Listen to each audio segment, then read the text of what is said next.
guys, this is Leia Jen and welcome back to my YouTube channel. So for today's video, gaano nga ba ako kaswerte sa amo ko dito sa Hong Kong as domestic helper, and this is my first time to work abroad. Ayan, so para sa akin, napakaswerte, or hindi man sa lahat ng bagay, pero at least thankful ako kasi kahit sabihin natin kuripot yung amo ko, kung ano lang yung nandyan, hindi naman ako pinapagalitan na yung pag nagsaing ako, nagagalit, hindi naman siya ganun. And basta hindi ko lang pinapakialaman, wala naman siyang sinabi sa akin na bawal kong pakialaman yung pagkain nila sa ref. Pero kasi binigay sa amin ng agency, may sulat sa papel na hanggat hindi binibigay, wag pakialaman, and also yung mga gamit nila, ganyan-ganyan, wag umupo sa sofa. So, sinusunod ko talaga yun, hindi talaga ako umuupo sa sofa nila, maliban na lang kapag sinabi ng bata. Pero hindi nila ako nakikita. Pero umuupo ako sa upuan ng amo kong babae sa hapagkainan. Kasi minsan pinapakain ko yung bata. So, kung wala sila sa bahay, so kung aantayin kong matapos siyang kumain tsaka ako kakain, alas 8 na. So, ang ginagawa ko, sinasabayan ko siya ngayon kumain sa mesa. And nung bago ako, sinabi naman yun ng amo ko sa akin na pwede daw akong umupo doon. Ako lang yung ayaw kasi nga, naano ako kasi nasa sulat nga yun na parang binigay ng agency na bawal nga, ganyan-ganyan. And then, yun nga, swerte ako kasi meron akong sa fridge, sa ref nila, meron akong parte doon na pwede kong lagyan ng lahat ng pagkain ko. Hindi sila pwedeng maglagay doon kahit masikip na yung kanila, bawal. Akin lang talaga yung sa taas. Kaya nung bago ako, sabi niya sa akin, gulay mo to. Ewan ko anong gulay yun. And inabot na ng 2 linggo, nanilaw na yung gulay sa taas. Hindi ko pinakialaman. Tapos nagulat siya. Sabi niya, sayo to. Yung nasa taas na part ng fridge, sayo yan. Sabi niya ganun. So katulad ngayon, Monday, holiday, and kanina, nagising sila alas 9, alas 10 ata. And then, nag-asikaso na yung amo kong babae, pinaglalagay na yung mga kung ano-anong anik-anik niya sa bag. And then, sinabi niya sa akin na yung bata is, nagtanong ako sa kanya, lutuan ko ba ng cereal yung bata? Sabi niya, sige.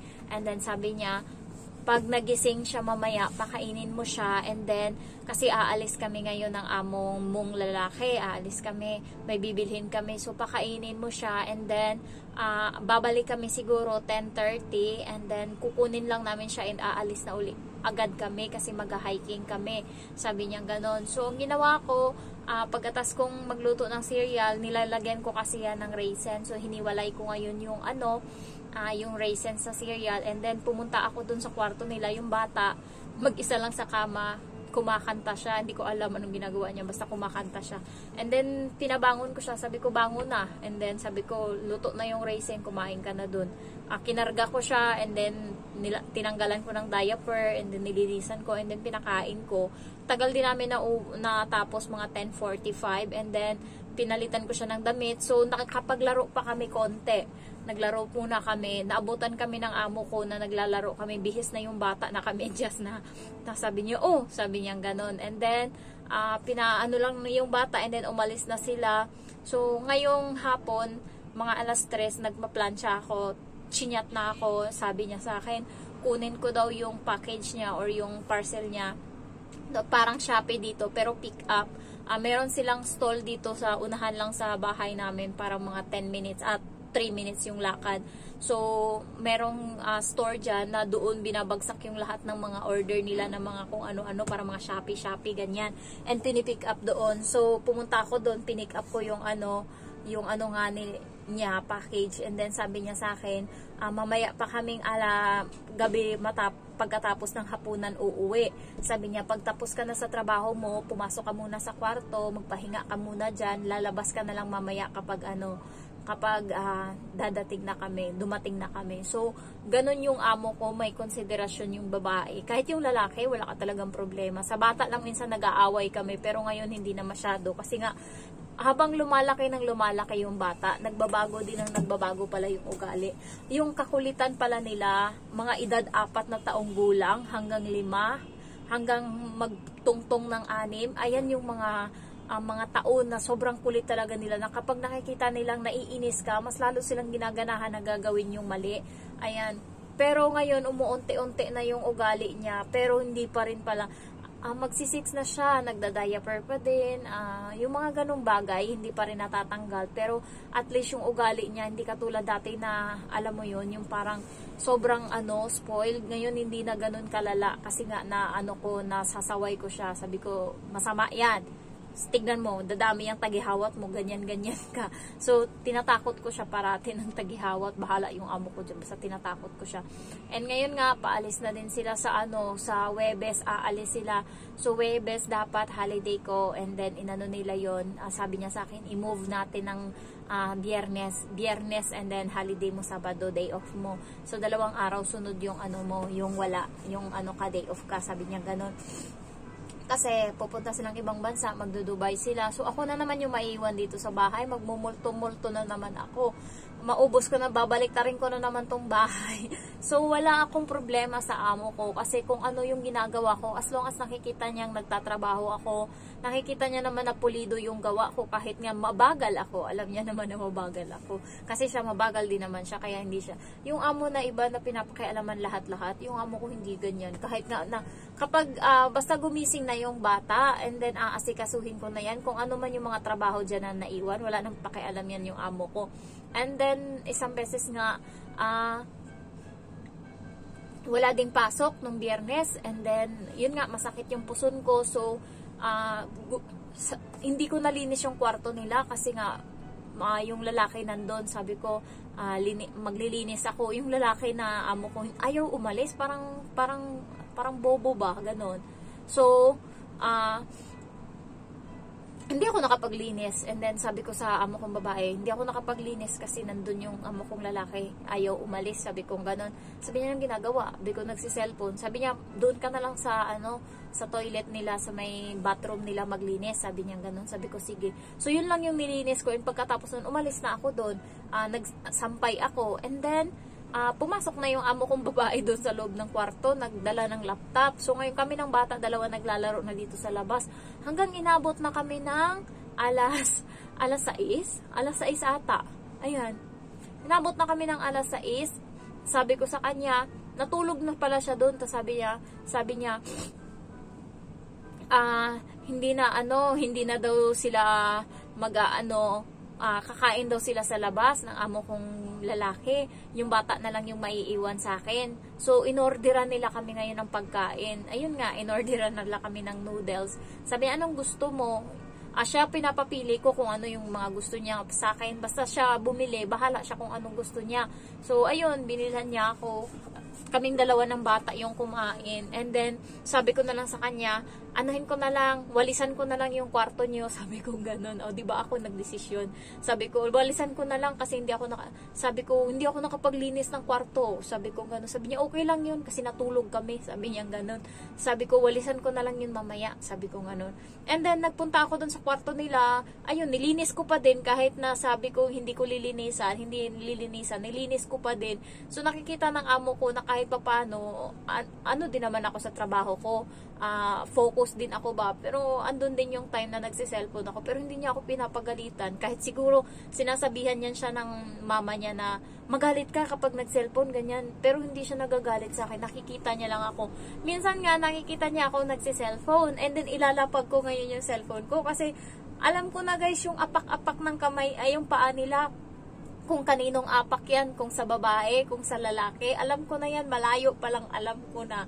So, mga ganyang bagay, nakakapaghanda ako, kasi kapag lalaki nag-apak-apak, tapos may yung nananahimik ako, yung may kalukuhan akong ginagawa, kapag apak-apak ng lalaki, wala akong pakialam, kasi yung lalaki, wala din siyang pakialam, wala yung pakialam.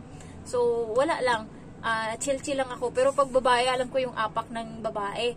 Yung sa lalaki kasi, yung chinelas parang, yung gumaganon, sumasayad, yung sa babae, lang yung apak, yung light lang, yung sa lalaki, maingay. So, ayun yung panatandaan ko, ay, alam ko babae itong lalabas, lalo pag kayong umaga, tapos naglilinis ako, tapos tulog pa sila, biglang bumukas yung pinto. Yung apak niyan, pag lalaki, kasi kukuha lang yan ng headset, tapos babalik yan dun sa loob, o kaya kukuha lang yan ng pagkain, babalik dun sa loob. Pag babae yung lalabas, ay alam na, kung hindi, aalis yan sila. Kapag babae lumabas, na unang lumabas, aalis yan sila. So, mga ganong bagay, alam ko na yung mga routine ko, yung mga galawan ko. Kaya, medyo naano ko na din yung ugali ng amo ko. And also, siguro, natutuwa din siya kasi nga, magaan lang yung loob niya na hindi siya na-stress na nagagawan ko. And also, kagabi, nakita nila ang laki na ng improvement ng bata. Hindi nila alam. Yung palaro-laro namin, may nakukuhang katalinuhan yung bata doon kasi naglalaro kami ng ng school game tawag namin diyan. So ako yung nanay and then yung bata may higaan kasi doon sa kwarto niya. So papatulugin ko yan siya diyan. May unan din siya diyan, may kumo. Sabi ko matulog ka na. Kaya alas 7 na ng gabi. Ginaganon ko yan siya. Maghahanda na ako ng pagkain mo.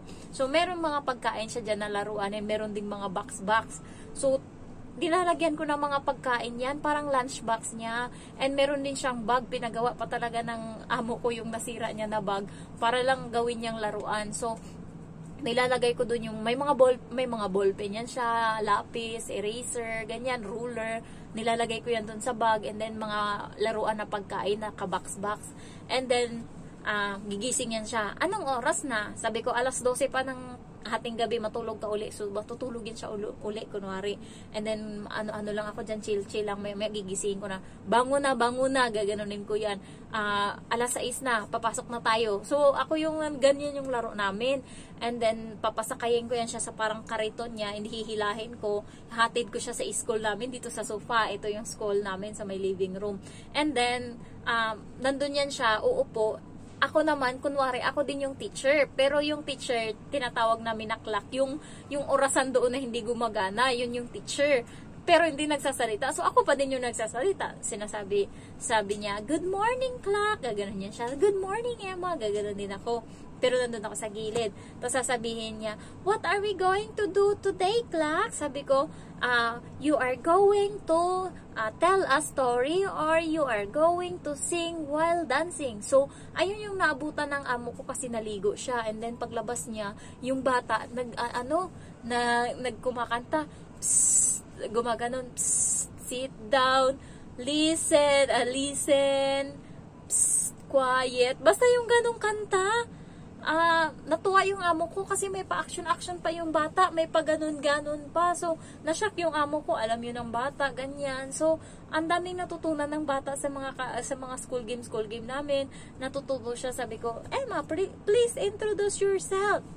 Sabi siya, my name is Emma Wu. I am 5.5 years old. I can do singing. Go away, big green monster, go away. So, ganyan siya. Yung amo kong babae, natutuwa kasi yung bata ngayon, hindi na siya mahihain. Katulad dati na, siya, yung parang nakabox yung bata ba? Yung parang, hindi, alam mo yun, wala siyang ginagawa kundi maglaro and then magsalita ng Chinese. Pero ngayon, iba na yung bata. English na, kahit nga, pag lumalabas siya, kausap niya kahit Chinese, nag-i-English na siya. Tapos minsan sinasabihin ko, hindi ka naiintindihan, ginagano ko siya. Chinesein mo, ginaganon ko. So, naano na yung amo kong babae kasi nga, wala talaga silang problema dito as long as yung bata. Kasi, grabe nila kamahal yung bata. Nakita ko nung nakaraan, pinakita niya sa akin yung mga picture sa cellphone niya. Naka-album, isa-isa, yung mga simula pagbuntis niya, lahat yan naka-photograph, yung naka-photoshoot talaga. Pagbuntis niya, pag-anak niya sa bata, ganyan, lahat-lahat. Ganun niya kamahal yung anak niya kasi isa lang talaga yan. And then tinanong ko yung bata, gusto mo ba na may kapatid ka? Sabi niya, sinabi ko kay mami na ayoko nang may kapatid, ako lang. So, mahal na mahal talaga siya, parang lahat nga nasa kanya na finocus. Ayan, yung mga gamit niya dito. Kaya importante din siguro sa inyo para hindi kayo ng amo nyo, yung bata talaga yung unahin yung alagaan and makita ng amo nyo na may improvement yung bata, nagiging masayahin, nagbabago yung ugali. Kung dati nagtatapo ng mga gamit, ngayon hindi na siya nagtatapo ng gamit. Kay bugbog siya sa akin pag nagtapon siya ng gamit, dalhin ko siya sa CR, doon ko siya sa kalinchar. Sabi ko nga sa kanya, alam mo ba, pag nainis ako, itatapon kita dito, sige, gumaganon ako. Ayan, so ayun lang guys, na-share ko lang kung gaano ako kaswerte sa amo ko. And siguro swerte naman sila sa akin, masipag naman ako, mataray lang, maldita lang talaga. Hindi pa nila nakita yung pinakatopak ko talaga, siguro ayokong mangyari yun kasi sira talaga yan dito pag ako tinopak. Baka na-terminate agad ako. So ayun lang guys, thank you for watching and I love you all, bye bye.